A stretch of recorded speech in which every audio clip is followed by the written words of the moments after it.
সারা দেশে বেড়েছে শীতের তীব্রতা। ঘন কুয়াশায় বিপর্যস্ত হয়ে পড়েছে উত্তরাঞ্চল সহ দেশের বিভিন্ন জেলার মানুষ।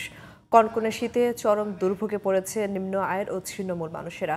সারা দেশ থেকে প্রতিনিধিদের পাঠানো তথ্যে বিস্তারিত জানাচ্ছেন জামান আশরাফ। ঘন কুয়াশা ও কনকনে ঠান্ডায় স্থবির হয়ে পড়েছে রংপুরের জনজীবন। হিমেল হাওয়ায় শীতের তীব্রতাকে বাড়িয়ে তুলেছে দ্বিগুণ। ফলে চরম বিপাকে পড়েছে নিম্ন আয়ের মানুষ। এদিকে চলতি মাসের শেষ দিকে কয়েকটি মাঝারি থেকে বড় ধরনের শৈত্যপ্রবাহ হওয়ার সম্ভাবনা রয়েছে বলে জানিয়েছে আবহাওয়া অফিস। এবার দেখা যাচ্ছে যে অনেক আগে শীতটা পড়লো এবং শীতের প্রকোপটাও খুব বেশি। যারা গ্রাম্য অঞ্চলে বেশি থাকে তাদের বাচ্চাদের অসুস্থ হচ্ছে, শহর অঞ্চলের বাচ্চাদের অসুস্থ হচ্ছে। দেশের সর্বোত্তরের জেলা পঞ্চগড়ের তেঁতুলিয়ায় সর্বনিম্ন তাপমাত্রা রেকর্ড করা হয়েছে 12.8 ডিগ্রি সেলসিয়াস।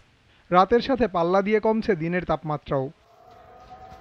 উত্তরের জেলা গাইবান্ধায় ঘন কুয়াশায় ঢাকা পড়েছে পুরো জেলা। দিনাজপুরের হিলিতে 3 দিন থেকে দেখা মিলছে না সূর্যের। বুধবার জেলায় সর্বনিম্ন তাপমাত্রা 13 ডিগ্রি রেকর্ড করেছে আবহাওয়া অফিস। ঘন কুয়াশায় ভোগান্তিতে পড়েছে লালমনিরহাটের খেটে খাওয়া নিম্ন আয়ের মানুষজন।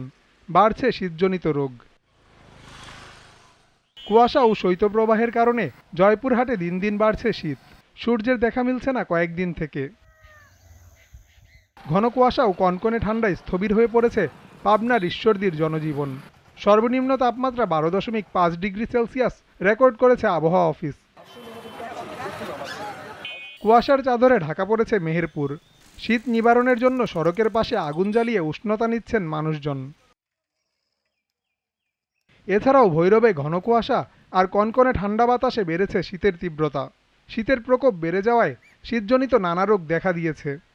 জামান আশরাফ, জিটিভি নিউজ।